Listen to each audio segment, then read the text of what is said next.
This is the 2026 Chevrolet Suburban LS, and it offers the best bang for the buck when it comes to the Suburban. Hey everybody, it's Tom from Vehicle Visionary.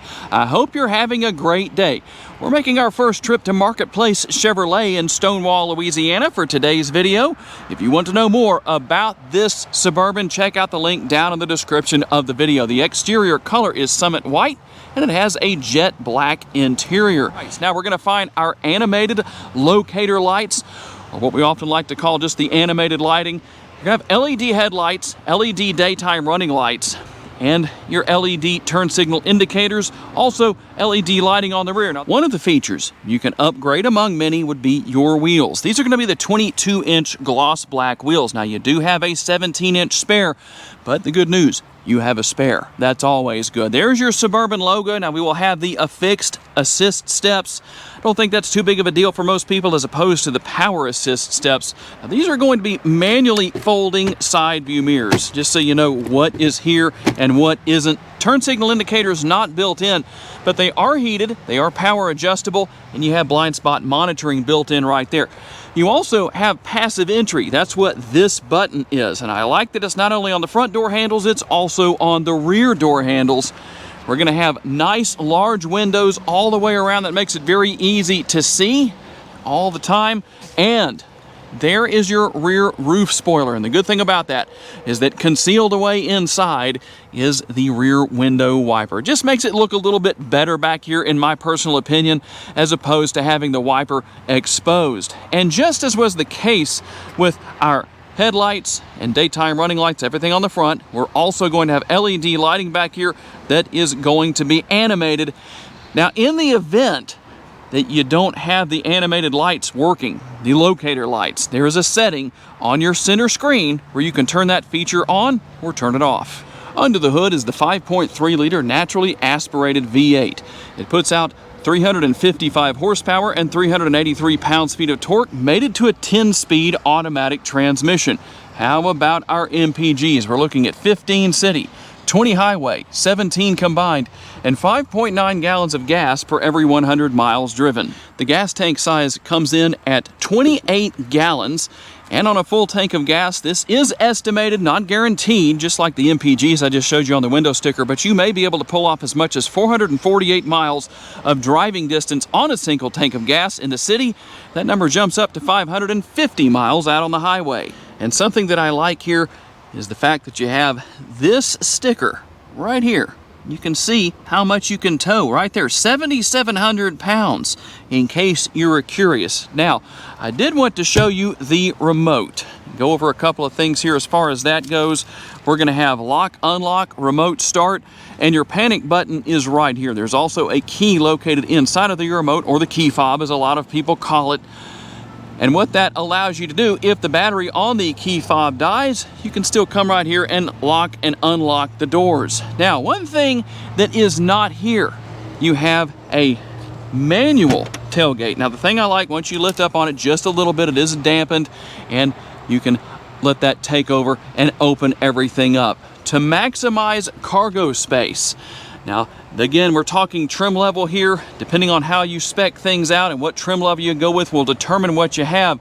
You don't have the buttons here on this particular model to lower the rear seats. Right here, and pull on that release and pull on this release. And I do find it kind of interesting that you have these straps right there to reach in and pull and get the seats back up. Obviously, I would have to jump way inside of the interior to do that because my arms are not nearly long enough to handle that.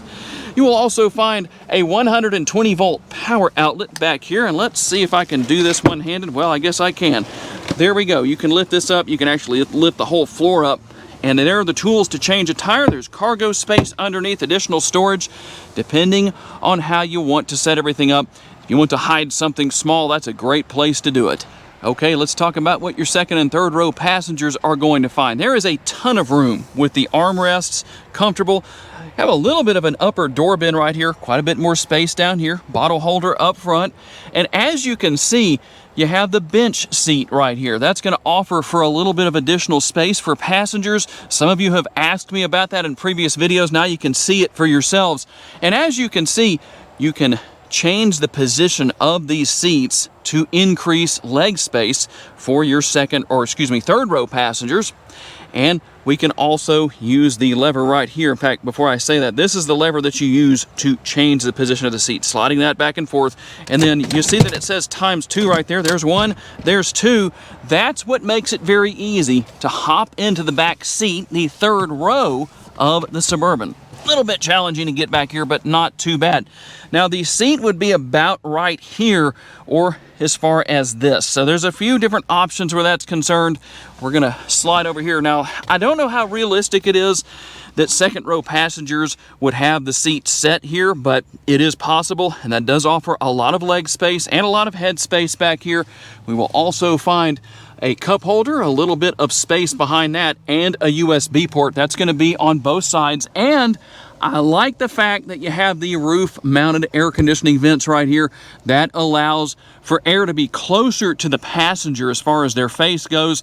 They're going to be a lot more comfortable that way instead of having it in this area. And talk about plenty of space. There is definitely a ton of space for your second row passengers. Now, you will see the all-season floor mats here, but you do have the carpeted inserts that can be put in place, the carpeted mats that can be put in place all throughout the vehicle if you want to use that. But if you're going to be somewhere where people's shoes are getting dirty and you don't want to mess up the carpet, well, obviously you can just take that out.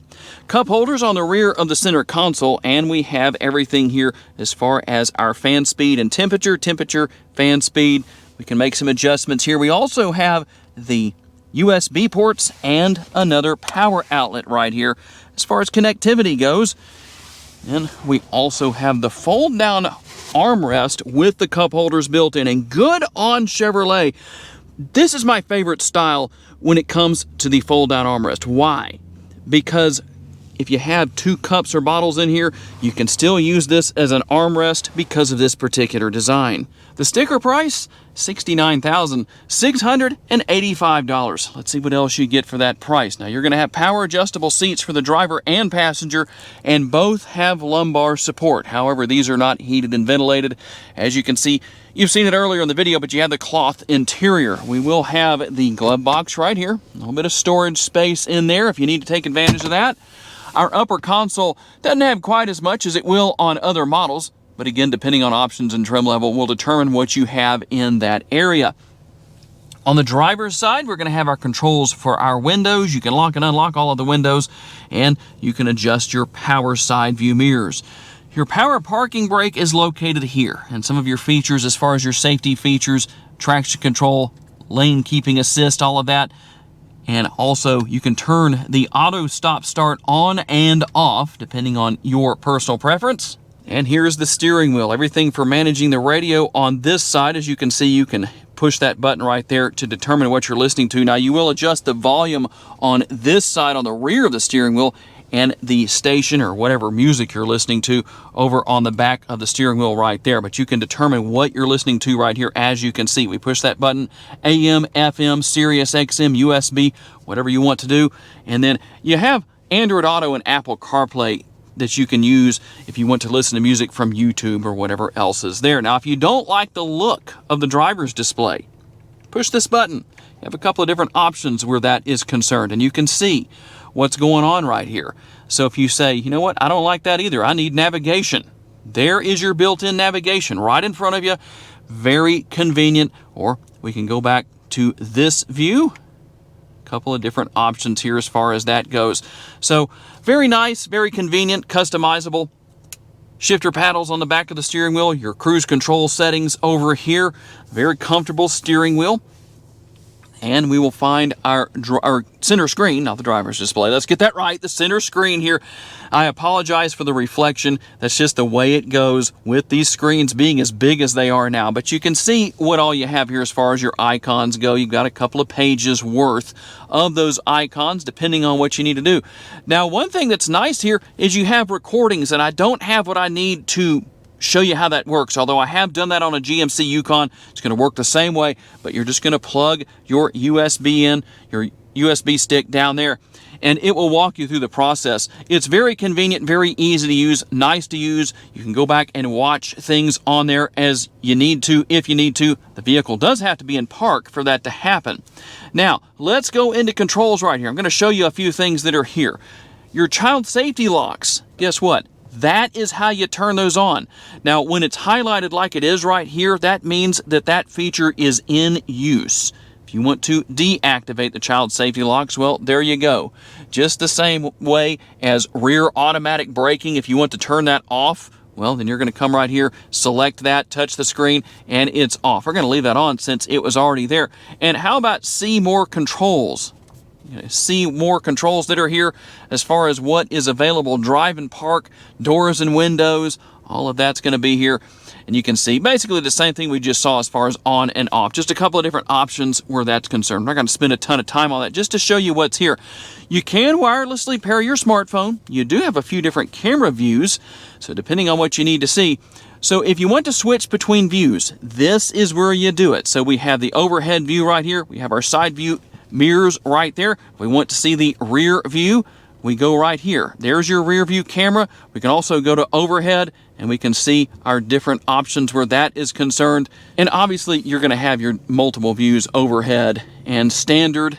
There's your standard view. That's our rear view camera. So very easy, nice to see. You can go in and make some changes to the settings depending on what you want to do. So it's nice and easy to deal with. I like to refer to this as the hunt and peck method. You almost don't need me to show you how to do all of this. And we'll go into settings. Before we do that, I do want to show you one thing. You have your controls down here for your air conditioning. Now, I'm going to do something here. You can say, hey, you know who, I know that sets off devices in some of your houses, and I might even change the temperature on your thermostat, so we're not going to do that. But instead of that, I'm going to do this. And so you'll notice that you have the controls here for managing fan speed and temperature. You do have your dual zone climate control, your third zone in the rear, but you also have this option. So you can either say, hey, or you can do this. Change the temperature to 70 degrees. Okay, changing the temperature to 70 degrees. Just so you know how that works. Very convenient. I like that. Now we go into settings. You have a lot of different things here you can go in and work with depending on what you need to do. A very common question I receive, what are the safety features? I like to cover that in these videos. So here's what we have. You can change your alert type. Forward collision avoidance is here. Front pedestrian braking. Intersection collision braking. Side bicyclist alert. Lane change alert. Reverse automatic braking. Park assist. And rear cross traffic braking. You also have rear pedestrian alert down there, as you can see. So a very nice and convenient screen. Not difficult to learn. Obviously, you can change the volume right there. As far as your air conditioning goes, you do have 3 zones of climate control. Dual in the front, single in the rear. You have your manual controls right here. Depending on what you need to adjust, you can also adjust temperature for the driver and passenger side. Or, if you want to do that with voice commands, you can use Google Assistant to do that. Now, I'm not going to say, hey, even though I could, I might set off devices in your houses. So I'm not going to do that. But this is what you can do. Change the temperature to 71 degrees. Got it. Changing the temperature to 71 degrees. Just so you can see how that works. You can also do that on the screen right here if you want to. So you have a few different options where that's concerned. You will have some space down here. You'll have a couple of USB ports as we showed earlier. Don't play the piano on this piano black finish because you'll know that you did, and everybody else will too, because there's going to be fingerprints everywhere. Or just keep a microfiber cloth nearby and you can wipe that clean and make it look really nice. There's your cup holders and plenty of space with the center console lid, and you can double that as an armrest. We also have the removable tray right here. There is plenty of space within this center console and a couple of more USB options if those are needed. So no shortage of connectivity throughout the interior of this Suburban. Okay, how about driving the Suburban? A lot going on here to talk about. Very comfortable ride quality, at least here in the driver's seat. Can't tell you about the second and third rows because I haven't been there. But one thing I did not mention, in fact, 2 things I did not mention earlier in the video is number 1, the fact that you have a tilt and telescopically adjustable steering wheel. That is controlled. There's a manual release. underneath the steering column. You reach under there, you'll feel it, so that is going to be there. You will also find your drive mode selector over here to the left of your control for your side view mirrors. All that good stuff is going to be there. Very easy to deal with. Your driving modes include normal, sport, snow and ice, and your tow haul mode. So depending on your situation, that's very easy to deal with. You can go in and change the driving mode accordingly, and you're good to go. Very comfortable driver's seat. Everything is adjustable, so no matter your height, you should be just fine as far as setting everything up to where you're nice and comfortable. No issues there. Easy to see out of, although this model doesn't have the rear view camera mirror, but like I said, you can step up on trim level and you can get those features that may not be available here. While there are a lot of great features you can add on the LS trim level, you can't add everything, but there's a lot of great features that are here as far as that goes. So one way or another, a very versatile vehicle in a lot of ways for hauling the family, hauling cargo. As I mentioned earlier in the video, you can also tow up to 7,700 pounds. So very versatile, very capable. If you want four-wheel drive, you can go with that, especially for those of you that live in climates where you're going to have low traction situations such as snow and ice throughout the year.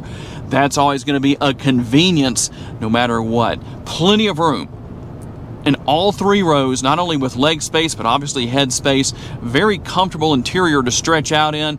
You can haul the family around, do whatever you need to do. And the technology here is very easy to learn and use. That's always a good thing. You don't have to worry about that being an issue whatsoever. So if you're curious to know, while this may not be the highest trim level, and while you may not be able to get every single feature available, there are a lot that you can spec out. In fact, if you want to know what's available, go on to the configurator, the Chevrolet configurator, and you can see all of that information. I would cover more of that, but let's face reality. We don't want to make this a ridiculously long video, or you can just go into your local dealership, talk to somebody there, they can spec it out for you, and you can order what you want. So there's a few different ways you can do that. I've done that before on the computer where I did a screen capture and recorded my screen so you could see all of that happening in real time. If you want to see me do that and just run you through some of that information and show you how easy it is to do, tell me down in the comments section. And there it is, the 2026 Chevrolet Suburban LS, the best bang for the buck trim level. And while there are some features you can't get on this particular model, if you're looking to spend a little less money but still be able to spec out your Suburban with a lot of great features, make it look really good, this is a good option for under $70,000. And while I realize that's a lot of money in this day and age, well, it's better than what it could be in a lot of situations with higher trim levels and other competitors. I would like to say a special thanks to my friends at Marketplace Chevrolet here in Stonewall, Louisiana for loaning me this Suburban for the day so I could tell you all about it. And a special thanks to all of you for being kind enough to give me the opportunity to give you a vision for your next vehicle. If you enjoyed this video, please hit the like button. That's very helpful to me. Please make sure to subscribe and share this video on your timelines on social media so other people can see it. If you would like to learn about additional vehicles you may wish to consider purchasing, check out the video that's on the screen right now, and I will see you there.